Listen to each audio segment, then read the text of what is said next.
Welcome to Aligned with Kell Quarrell, the podcast where we talk all things small business. It's a mix of mindset, empowerment, real conversations, and of course, alignment. I'm your host, Kell Quarrell, a businesswoman with close to 20 years of business experience. Get ready for a mix of solo deep dives and inspiring interviews with awesome guests who will share how they have aligned their businesses with the lives they love. Let's dive in to align your business with the life you've always wanted. Welcome to another episode of Aligned with Kell Quarrell. I'm your host, Kell, and today I am extremely excited to be interviewing the incredible Abby Lewtas, who is an astrologer, empowering you to connect with yourself through astrology, astronomy, and sky gazing. Abby uses astrology as a tool to deepen your understanding of why you are the way you are. Abby shares this knowledge with you so that you can harness and unlock the potentials and strengths of yourself, whilst bringing an understanding to how to best leverage the more delicate aspects of your spirit. Abby, that all sounds incredible. Welcome. Thank you for joining me today. Yeah, thanks so much for having me, Cal. It's really exciting. I'm so excited to chat with you today. Well, do you know, obviously, you know my passion for human design, and I've been sharing a little bit on my Instagram stories and even in last week's podcast episode about how excited I am to have you on to see this through a different lens, because I think my experience with astrology is a lot of kind of what's happening at the time. And we were just having this conversation off air about, talking about Mercury retrograde and what's happening and full moons and new moons and all of these things, but not really seeing astrology in the way that you obviously teach it. So, give us a little bit of a background on how you got into astrology and how you actually have created a business out of it. Yeah, so it was back in 2020 when there was a lot of space for some people, maybe not so much space for others. And I was working as a massage therapist and I worked from home. And I was living down in Victoria at the time. Yes. And I just wanted to start exploring something else. And I read a really great book called The Artist's Way. I don't know if you've read that book, but it's a book that gets you to tap back into your inner child and what you used to love doing when you were a kid. And I realized that I still had, as much of a minimalist as I am, I still had all the astrology books that my mum had brought me when I was younger and everything else I'd gotten rid of. And I was like, there is something in this. I loved it when I was a kid. When we grow up a little bit, we become teenagers and we get too cool for that. And but there they all were. So I started exploring. I was loving podcasts at the time. So I found as many astrology podcasts as I could.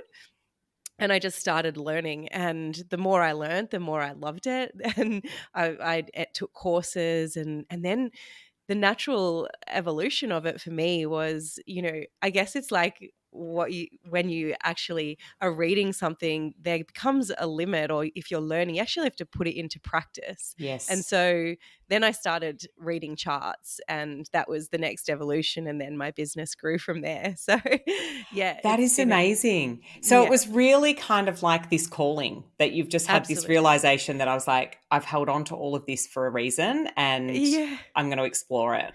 Yeah. And I think there's like so much wisdom in like going back to those things that you love to do when you were as a kid. It wasn't the only thing that I remembered. I loved embroidery and I like really got back into that as well. But, I was just so fascinated that I just kept all of these books and I was so interested. I'm a Leo, so whenever I was a kid, I would probably just open the book and read about Leo, and that was it. Yes. But I was fascinated. So yeah, I love that. Now, it sounds like you kind of empower people to use astrology in a slightly different way. And that's around really sort of connecting with yourself and understanding yourself more. Yes. That's very different to what I would know, and I'm assuming probably what a lot of the listeners would know about astrology. So explain that process a little bit more if you can. Yeah, absolutely.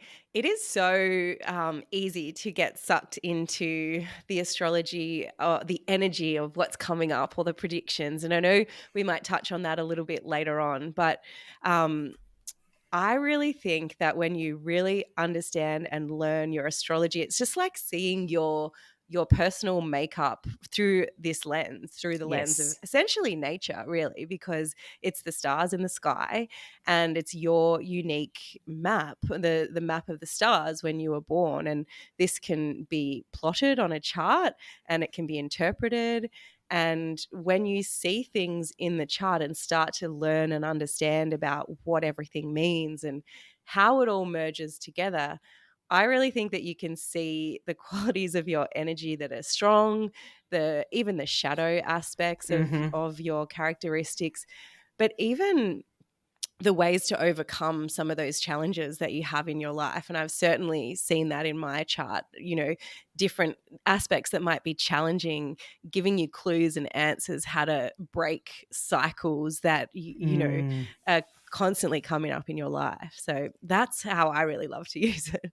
Yeah. And so do you find that that's it's more empowering for the individual to kind of understand rather than, you know, this is what we've got coming headfirst on, like everyone brace themselves. Like I think sometimes there's Yeah. that energy in astrology. 100%. Like, I think, and the social media Oh has really yes. glorified like this, right? We hear like eclipse season and Mercury retrograde, and Retrograde. everyone goes into a panic attack. But the truth is, like, a lot of astrology isn't really going to impact us, and it really depends on how that's interacting with our chart. And what I really think is, if we really know who we are and, perhaps what our triggers are, what our strengths are, what our weaknesses are, and work on those, and astrology can show us all of those, then we are so much better prepared to it maybe smooth sail through these energies Yes. of eclipse season or whatever it might be that are coming up, because we really understand ourselves in a little bit of a different way, I think.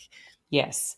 And so with human design, obviously the birth time is vitally important because, you know, a human design chart can vary dramatically depending on, you know, the time of day on their Mhm. birth date. Is that the same with astrology? 100%. Yeah. Yeah. Having an accurate birth time is critical, I think, to have really. You can read a chart without someone's birth time, and you can actually have what's known as a chart rectification if you know.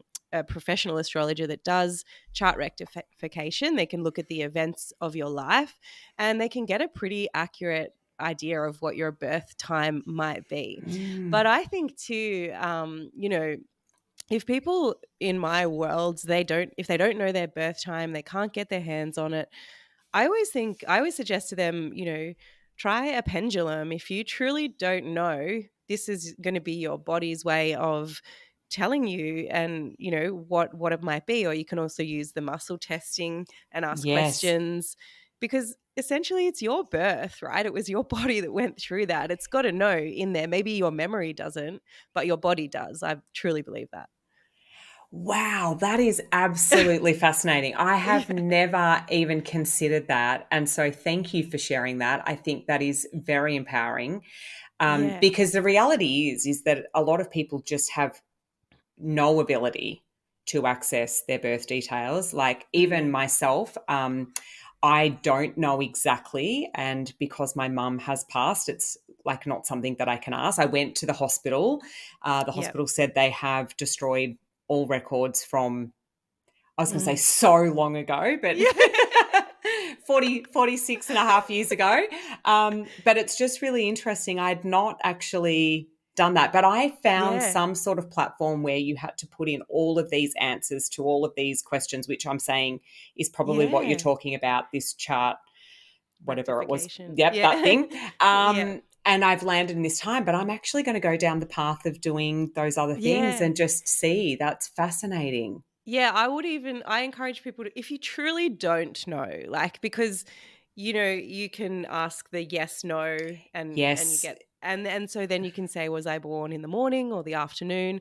And you narrow it down. And if you know a little bit about astrology, then you get a time. You'll probably get a time for your Mm-hmm. birth, and then you can go and have a look at, put it into a chart calculator, and it will show you what your rising sign is, and have a look at that rising sign and learn about it, and sort of see if you think that it is you, Yes. it is how you show up. Ask the people around you, because ultimately the rising sign is what you put out into the world, how you show up, how other people see you, and then really understand what that might be, and just play around with that. And as I said, I think the body, it must know, it has to know, It has to know. it Yes, has to that's know. right. Yes. So So let me ask, if someone was really brand new to astrology and they had all of their birth details, like, what do you suggest? Like, yeah, what the heck do they do, and where do they yeah. begin? Yeah, it's really tricky, right? Because it is such a complex subject, Mm. and you would go and put your details into a chart calculator, and it would spit out a chart, and it's going to look like similar to human design if you're very new. Lots of Oh, lines, lots of numbers, lots of symbols, and it's like, what the hell does this mean? The computer's probably going to spit out some auto-generated meaning and meanings. understanding. Yes. Ugh. So it can be really tricky, but I would encourage people to at least find their big three placements, which is the sun sign, which you would know from your birth date. The rising sign is essentially based off the birth time, and it will Hmm. show that in the chart calculator. And the moon sign. I really think these are the foundational energies, and Yep. it's kind of, people used to always know their sun sign, but I think now it's becoming more common for people to know their big three energies, and then just start really exploring and looking into those energies, and seeing what the qualities and the traits are, and what they all mean, and how you relate to them. I think that's the first step, the first place to start. Yeah. And I'm guessing that, like human design, depending on what website and where you access your information, there's a different Yeah. level of how the hell do I break this down and make meaning out of, like, I find sometimes, particularly when we look at the incarnation cross of human design, it can be very abstract and it can be very Hmm. like, what the heck does that actually even mean? Is there a Yeah. bit of that with astrology as well, pending on where Yeah. you're getting your information from?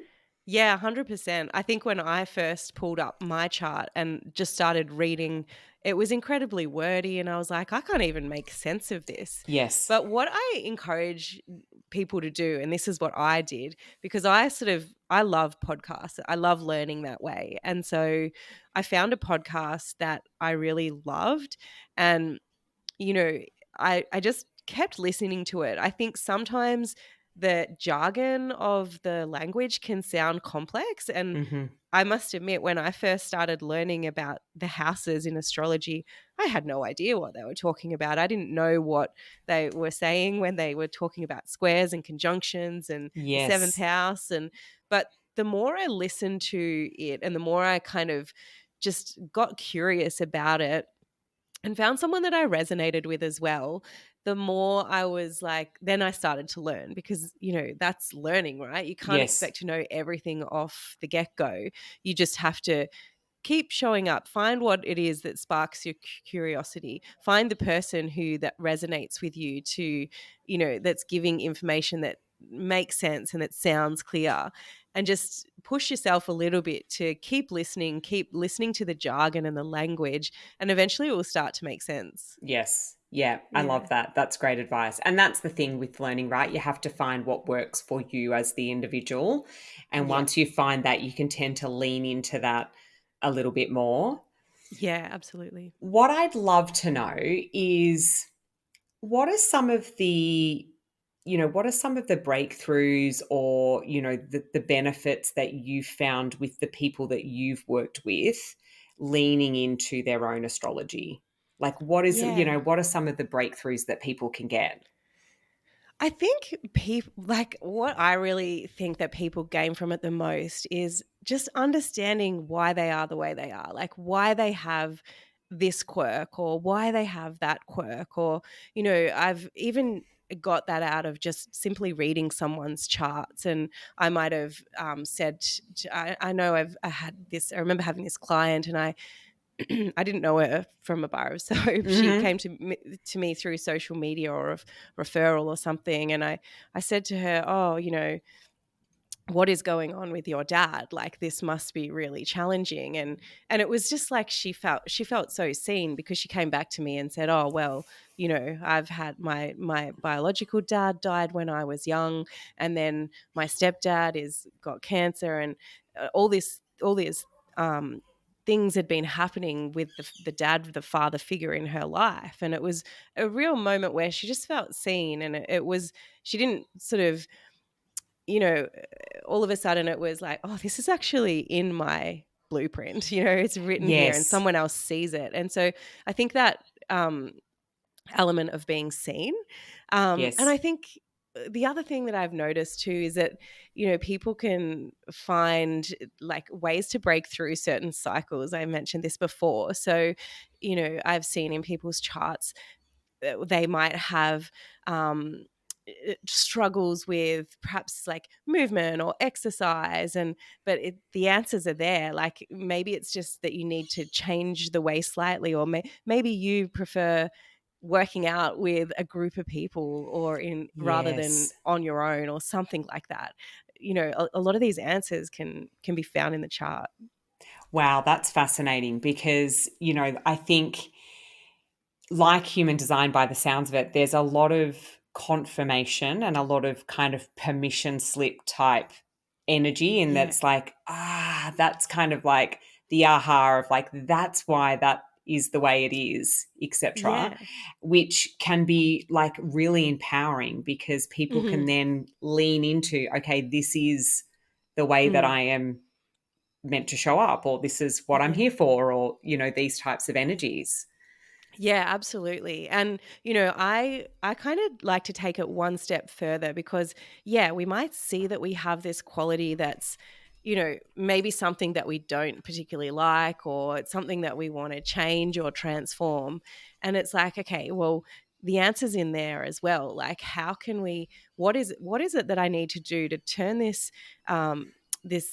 quality that I don't like, how can I step more into the higher version of Mm. the qualities of perhaps that sign, or the element, or the you know the aspect, whatever it is. It's usually there, and it's surprising how accurate it can be. That's amazing because I think, we always talk about in the personal development word that awareness precedes change. So you've obviously got to create that awareness around what it is that you obviously want to move through or transform, as you Hmm. said. But the next step, as you say, is once we've got the awareness, it's now like we've got to get into action. We've got to actually start to change the behaviors Yeah. to obviously rewrite, the story. So what you're saying is that, you know, the appropriate or the true action that we get to take is also in the chart. I believe so. Yeah, because Yeah. I've seen that in my own life as well, like here's a really simple Yeah, example. As a please. Leo, it's really easy for me to like crave like attention and want to be validated, right? That's a Leo quality of, I don't know if another quality is vanity, I suppose. That But Leos are very warm, they're very loving, and they do have the ability to really stand true in their self-worth. And so rather than focusing on that need for attention or that need to be seen, if I really like anchor into like my worthiness and start working on my self-worth and really seeing that in myself, I'm shifting. You can sort of see there how I'm shifting from this, maybe what I would consider more like a shadow energy, to a more lighter Empowering. quality, and one Yes. that I would prefer to embody for myself. I love that. That's a Yeah. really great, like, it's a simple Yeah. example, right? It's something Yeah. that, yeah. So it's really about kind of looking at what is like the kind of higher energy of what it is that you're looking Yes. to transform and focusing on that rather than focusing on the negative and how do I undo that. It's like Exactly. moving into that positive energy of whatever it is that you're Yeah. looking to transform. Yeah, I love that. Yeah, and it's even like, it's I'll give you another example because I know that you're an Aries. So let's Yes. relate it back to that Aries sun. So often Aries can be criticized for this just, they'll ready, fire, aim. They'll shoot, they'll go before they're ready, right? Yes. And so that might be seen as a negative energy or a shadow energy. But what if that is, what if that's actually not? What if that's just um the way that they get started, and they can't get started in any other Good way. way. So Yeah. then we flip it in that way. It's like, actually, perhaps this is not a shadow energy, but it's what the energy of this person actually needs to get started, and from there everything unfolds, because if they weren't doing that, then things just wouldn't get off the ground. Yeah. Yeah, I love that. Mm. Yeah, that's fascinating. So I know that you have a course called Starlit. Yes. And so that tell me about that. Tell me what how that is delivered, what it is there for, who it's for. Let's have a Yeah. chat about that. Yeah, so I started Starlit at the beginning of this year, and I ran my first round. It's an astrology course empowering people to step in, learn astrology through this lens, but also apply it in a way of personal development. So essentially, it's empowering you to step into the highest version of yourself through this lens of astrology. So the course, I am definitely refining it, and this round I'm so excited for. It's a 6 week course where I take a deep dive. I show people how to understand the energies in their chart, and I show them how to look for these different characteristics and different Mm, qualities, and really get the lessons so they can move from the place where they are and maybe don't want to be into that higher version of themselves. So it's really fun. It's really incredible. so predominantly people are like obviously pulling their chart and you're teaching them how to look at different aspects of their chart and then how to basically, Yeah. yeah, transform whatever it is that they're looking to do. Yeah, so I start off teaching the basics of astrology. You need to have a little bit of Mm, understanding of the language. So, even if you are brand new to astrology, you will be able to pick it up. But I really focus on the planets and what the different meanings of the planets are. Because I mm. like to describe astrology as a stage play. So, I describe, or our chart is a stage play of our personality. So if we were looking at that analogy, we would see that the planets in our chart, they're kind of like our character energies, and in the stage play they would be the characters in the play. And so you'd have your different, like your mother, your lover, your friends, these types of different energies. Then the next step is the learning the signs, and so all the zodiac signs, I say they're like the costumes, or the way that the characters are dressed. How do they express their energy? Are they Ah. bold? Are they loud? Are they shy? and then and then we have the houses. So this is more the stages, the different scenes, or the different stages of your life that things are playing out in. Is it in your home? Is it in your relationships or career? It can all be seen in the chart. And so it's kind of like this one big stage play that is your personality. And that's how I like to describe it. Wow, that's fascinating. And I actually Yeah. think that is like made it even just from that brief explanation Mm. really simplified because, I am like, I'm that person that knows astrology from social media. So I am that Yes. person that is like, I've got no understanding and, all of the houses and all of the things. It's like, woo, I don't even know where to start. And exactly Yeah. what you said before, if I pulled my chart, I'd be like, okay, that's a whole lot of things that I have no idea what they mean. But to Mm. just unpack it like that is really empowering and, Mm. very simplified. So I can imagine across that 6 weeks, of Yes. Starlit, like you would really build some great foundational knowledge to be Yeah, able to lean absolutely. in.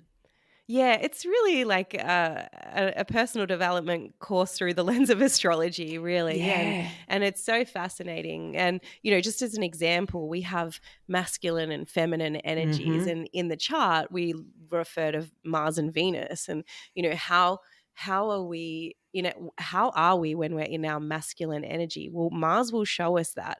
What qualities, which sign is our Mars placement in, and Right. how do we take, what place do we take action from? And the same goes with Venus. What sign is she in? Because we do have our sun sign, which everyone knows, but the planets, they were all in a sign as well. Every planet was in a sign, sometimes similar or the same, Yes. and sometimes, yeah, maybe different. So this is how you get the chart makeup, and then you look deeper to see the interactions, how the planets interact with one another. Were you born on a full moon? Were you born on a new moon? What does that look like in your personality? Yeah. And so Mm. like if you were looking at, say, masculine and feminine energy, so you were saying Yeah. Mars and Venus. Yeah. So if someone recognized that perhaps they weren't showing up in, perhaps they were showing up more in the shadow aspect of, Yeah. say, that feminine energy, Yes. what you could say is like you could show them what the chart has to say and Yeah. support them to be like, these are where perhaps you want to move yourself to kind of break out of Absolutely. that shadow. Yeah, so I've really looked at the qualities and the characteristics of the signs, and I kind of have divided them into, like, what might be the shadow. Obviously, it's a gray area, right? So Yes. some things we see as a shadow, they might be a lighter energy, and vice versa. But I've sort of categorized that. And so if then someone would look at that sign and say, actually, I do see myself, I'm pretty lazy and I'm pretty stubborn, and it's like, okay, well, let's look to the other side, the lighter qualities of that sign, and how they might be able to pull us out of this energy. So yeah, Yeah. I think there's a lot of value in that. Yeah, that just sounds absolutely fascinating. I Yeah. just I just love that. So Thanks. let's touch on, is there anything, because we've moved through that, and obviously everyone Yeah. will be like, give us the predictions, which Give we us know the is, obviously a very small part of astrology, Yeah, really, when it is that absolutely. you can, transform so much of your life Mm, through the lens of astrology. mm. Is there anything that, as a collective or individuals, that we should know or could know or would be interesting to know about 2025? Yeah.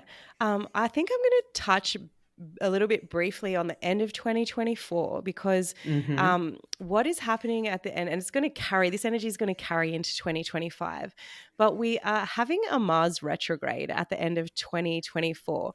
So let me just describe this. Mars is the masculine planet. It's the planet of action, and it's the planet of moving forward, right? And Mm-hmm. when a planet goes retrograde, it's, from our vantage point on Earth, it looks like it's moving backwards. It's not actually moving backwards. It's just from where we see this energy. So the energy is said to be, it's said to be like it's moving backwards. And so here we have a planet that just wants to go forward. That's its main action, right? Mm-hmm. But it's now going backwards. So this is a really hard energy to work with, especially if you have a strong Mars placement, or if Mars is playing a significant role in your chart at the moment. So it's often what I see in a Mars retrograde is people trying to push forward when actually Yes. they just need to take a step back. Ah, And I think it can be especially hard being at the end of the year, going into the new year. People are, they're pushing and they want to take action and they want to get the momentum before the end of the year, but actually might just be a time that you need to rest, because it's a time where a lot of people would see burnout. A lot of people would just have this feeling of being stuck, and yes. and yeah, it's a great time just to not have to be so pedal to the metal Yes. essentially. Yeah. Yeah. Yeah. And so So then that's is that carrying through into So that will 2024? carry through. Okay. Yeah, so that carries through. So the Mars retrograde goes for about 80 days. It's quite long. Okay. And it's the rarest of the retrogrades. It only happens every 2 years. So Mm-hmm. it's not that infrequent, but yeah, it does happen only every 2 years. And so just know that if that's the way you're feeling at the end of the year, it might just be a sign to just take a step back. We don't always have to be pushing forward.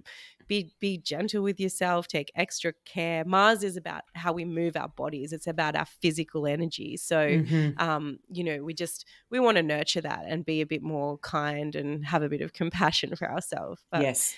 as we move into 2025, that energy carries through. And there will be two other planets in retrograde at the start of the year, which are Jupiter and Uranus. And so that has been common for the last year that we've started the year with a number of planets in retrograde. And this just means that, we get that new year energy of like, yes, let's go, let's set our goals and let's get started. But the astrological energy is sort of saying, let's just reflect before we take action. Let's maybe rethink our steps forward. And we don't have to rush into things. We don't have to go pedal to the metal. Yes. Okay. So that's how we start the year. But over 2025 and 2026 are really big years in astrology because there are a lot of planets shifting. There's a lot of outer planet movement, which is really rare. So actually, in November, Pluto moves into Aquarius, which Pluto doesn't change signs very often, perhaps every 15 to 20 years. So Wow. we have that change happening at the end of this year. And then next year, we have all of the outer planets essentially. So Saturn, Uranus and Neptune, they're all changing signs. And Saturn changes signs maybe every 3 years, Uranus every 7 or so years, and Neptune every 14 years, right? So these Wow. are big Okay. shifts. Yes. And so the main thing that I'm sort of seeing is just this collective change. A lot of these planets are shifting from feminine signs to masculine signs. So if things right now are feeling a bit unclear or maybe up in the air, that's all going to be grounded when these planets start to move into the masculine signs. There's going to be this shift in energy. And, it's about empowering and being independent and just kind of being a bit more sure and solid on what you're doing and where you're going. Yes. Okay. And so when you say that, I just want to I think for the listeners, there's probably going to be some elements of like, oh God, it's all going to turn, it's like that masculine energy for a lot of people can bring up like, it's going to mean a hustle. It's going to mean like, it's all of that kind of macho energy. But what you're saying is it's going to be a little bit more decisive and linear and more looking at the positive as opposed to what perhaps people think around the negative. Yeah, I have to be really careful when I use that word masculine, right?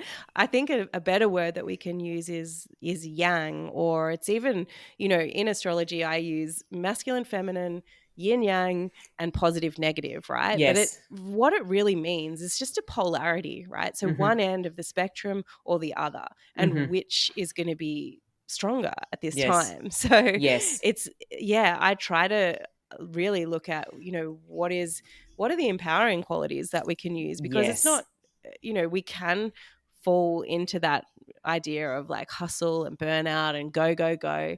But, why would we do that when we can use it for a more empowering, way to step perhaps into our leadership or embrace our power or these types of things. So that's how I like to see it. Yeah, I love that. And I'm exactly the same with human design. I'm always about allowing it to be empowering. And it's like, never, I can't do that because of like, it's just always being able to see the positives, right, of your chart. So I love that. I love that. Anything else to note for the end of this year or 2025? Yeah. So Saturn and Neptune, two of those outer planets that I was talking about, they're going to be shifting. And it's kind of like a little dance, because both these planets, all the planets, they retrograde. So they're going to be going in and then out, and then finally they'll go in. So they're moving from Pisces into Aries. Now, Pisces is the very last sign of the zodiac, and Aries is the very first sign of the zodiac. So it's really this, this idea of new beginnings and like what you might dream up. What is your vision? How can you pioneer a new path forward? It's about really going from a place that might be very creative, and perhaps, I often describe Pisces as like they're kind of done with life on earth. They're maybe like up here somewhere. Yes. But it's like going to be grounding now. Any creative projects or visions that have come up with all this energy in Pisces, it's now time to ground that in reality and actually take action and move forward. So I guess it would, if we looked at it in a business context, if someone had these ideas and dreams of a creative vision, and it's now time to actually move forward and actually take steps and put that into place. So that's how I sort of see this energy. Yeah, that's exciting. So it's like kind of where, the rubber hits the road. It's like it's now time to bring it to life, and you've done all of the, the creative thinking about it, and now time for action. Absolutely. Yeah, I love that. Another planet that I will talk about, because I love talking about this every year, is Jupiter. It's the most expansive, abundant, joyful planet that we can look to. And it changes signs every year. So middle of the year, Jupiter's currently in Gemini. And it doesn't, there's signs that planets like to be in and they don't like to be in. So as a sort of brief explanation, I'll talk about Mars, because we've been talking about Mars. Mars is a planet of action and moving forward. And so Mars likes to be in a sign like Aries, because that's similar energies, right? It's that initiative, moving forward, take action. But, so Mars is strong when it's in Aries. But if Mars is in a sign like Taurus, which is just more a bit like, no, I want to slow down, I want to ground, it might not have all the resources that it would if it was in Aries. Yes. So that's what's happening with Jupiter. Jupiter's currently in Gemini, which Jupiter's about big picture. It's about vision. It's about grand opportunities, abundance, all these types of things. And in Gemini can be a bit here, there, and everywhere, maybe like more focused on the details. So that's where we're at the moment. And middle of the year, Jupiter will move into Cancer, which it really likes to be in Cancer. It's a place where it can connect in with emotional intelligence, intuition, and abundance through nurturing, essentially. So it's a really prosperous time. So I think this is going to be a really great transit when Jupiter moves into Cancer in the middle of the year. It's going to be a great time for connecting in with abundance and our emotions in a positive way. Okay, I love that. So knowing that, how does one maximize that energy? Like, obviously to be aware of it, but like, is there things that people can do in preparation for that? Or is there like, how do you maximize that, knowing that knowledge? Yeah. So, this is where you need to start learning the language of astrology and seeing where this is playing out in your chart, right? And if it's really going to have a lot of impact on you. Yes. Now, the outer planets, I normally say, are almost like the undertones. They might not necessarily have a lot of impact. But if, for example, they're going to be crossing over one of your natal planets, and I'll give you an explanation of that in a minute, it might be more important for you to pay attention to that. So as an example, I'll give you an example, because I was having a look at your chart. Yes. And you probably know about the solar return, and that's when our birthday, essentially. And it's when the sun comes back to the same place as it was in our birth charts, okay? And it's called our birthday. So, but every planet returns, okay? So every planet will make that return, but that just takes a different amount of time. So Jupiter takes 12 years to go and make that return. So every 12 years, you'll have a Jupiter return. Mm-hmm. Now, I noticed in your chart, Kel, that you have Jupiter in Cancer.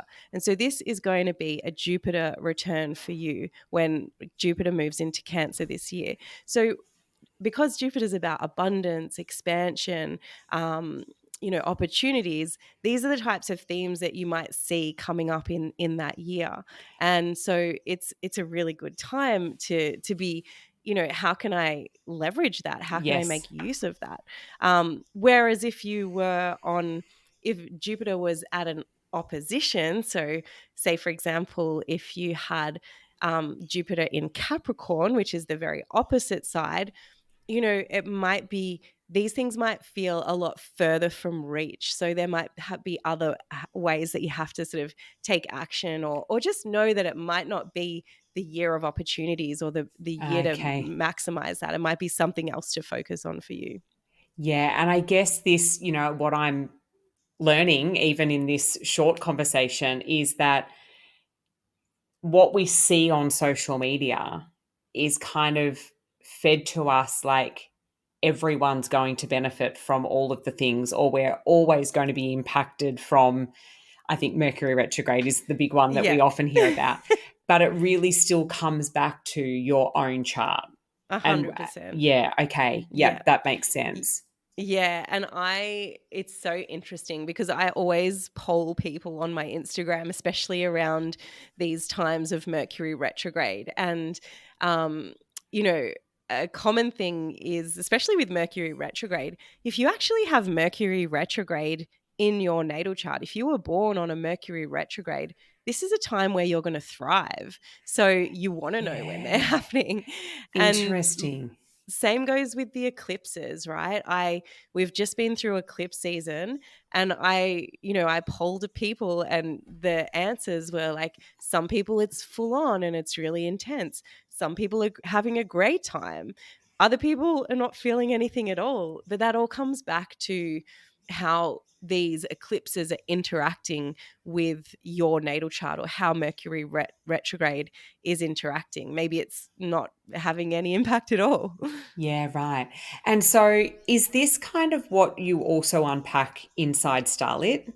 Absolutely. Yeah. Yeah. Yeah. We go into depth and we do look at how we can learn from these energies for sure. But astrology is it's like human design, right? It's so you could learn it for the rest of your life and you still wouldn't know every element of it. But I think that's what I love about it is there's always something else that you can learn from it. Yes. And I always say that about human design. I just said, like, Mm, you could learn it till the end of your time and exactly. still not be able to Yeah. understand all of the complexities of it. Yeah. And I also think, too, and I'd like, let me know if this is what you find with your followers and your clients, that often there's a bit like shiny object syndrome. Like, we just want to go to the next thing. Like, okay, yep, I've learnt that. I want to go to the next thing. But there's foundational stuff that if you can really get a grasp and a really strong learning on, that sets you up for all of the rest. 100%. Yeah, Yeah. you really nailed it there too. Like, and I even see that with myself. I just continually, I'm always just going back and I'm like, oh, I can see this in my Leo sun sign, or I'm an Aquarius moon sign. So, that's just a very simple, very basic part of the chart.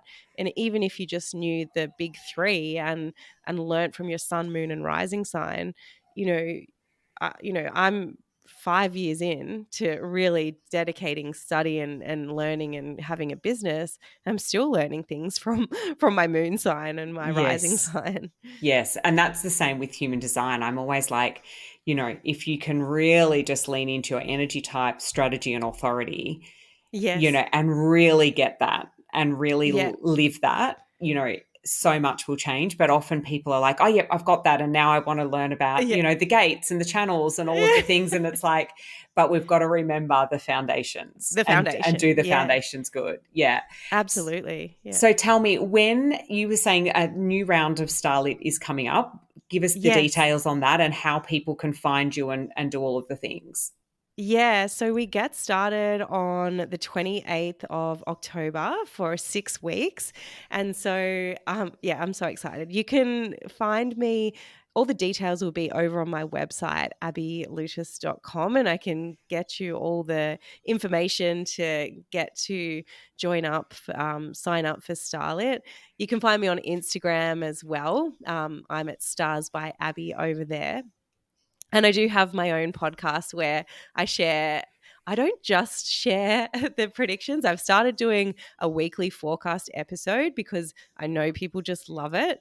But I also share more, foundational knowledge of astrology. And I've just this week, it's been celebrating 1 year of my podcast. So I'm pretty excited. Amazing. For that. Congratulations. Well, I'll make sure that all of your details are in the show notes as well, so people can go and find you.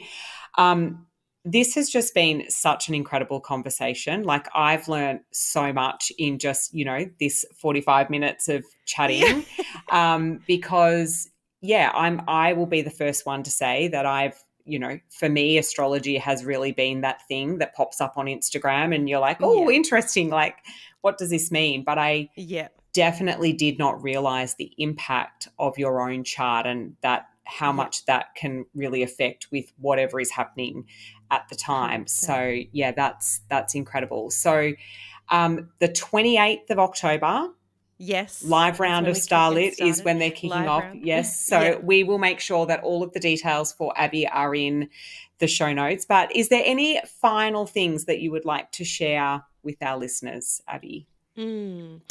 Well, I just think just be really careful of what you're learning on social media. I think that's what I'm really realizing, because there is so much hype and clickbait, and it's the same I think you would find with human design, right? Yes. You can just get drawn in and be like, oh, it's this or that. And, I always say, even before astrology, before human design, we have to know ourselves and we have to have a good connection with our intuition, because even as an astrologer, I could give an interpretation of your chart. And if you have a really strong connection with your intuition, and I've interpreted, you can have one aspect interpreted in many different ways. Mm-hmm. And if I interpret it in a way that doesn't feel right for you, and you know that within yourself, then you can say, no, that doesn't feel right for me. But if you don't have a connection with your intuition, you might just take that blind advice from me and it's not right for you. So I always think, develop that connection with your intuition first, and use astrology and human design as a tool next, because absolutely, it's not the be all and end all. Yes, I love that. And I always say to my clients, it's still an experiment. It's still something that you can experiment with and lean into and have your own level of understanding and experience with. But I completely agree. It's like when you have that strong relationship with self, that's when you can discern whether or not this information is for me or not. Yes. And I think too, when we talk so much on social media, when there's so much happening, that, it's going to be the full moon energy, or it was, that's the eclipse, or and for people that perhaps aren't that affected, they can be questioning, like really then start to look for, how's that showing up for me? Is it even real? Yeah. Correct. And so I've just loved that insight that, not everything that is happening in the given moment is actually going to have an impact on the individual because it's dependent on their chart. That's incredible. Yeah. 100%. Well, thank you so much for joining me. This has been absolutely incredible. I'm going to have all of Abby's information in the show notes, but I just truly want to thank you for your time and your insights and your knowledge and sharing that with me and the listeners, because it's been absolutely incredible. Yeah, and I want to say a big thank you to you, Kell. Thanks so much for having me. It's like, I've really loved our chat today. It's been so great chatting with you, and I've really loved it. Thank you so much. It's the pleasure is all mine, because I have learned so much. So thank you. And thank you. As I said, everyone, all of the details will be in the show note for Abby and her upcoming course of Starlit. Thanks so much, Kell. Thanks for tuning in to another episode of Aligned with Kell Quarrell. I hope our conversations have inspired you to be bold in the pursuit of your dreams. If you enjoyed today's episode, I'd be so grateful if you shared it with the business women in your life and took the time to leave a review. Your feedback is like an ice-cold glass of Prosecco, always welcomed and always appreciated. You might even consider giving the show a follow. Until next time, continue to take bold action towards aligning your business with your deepest desires.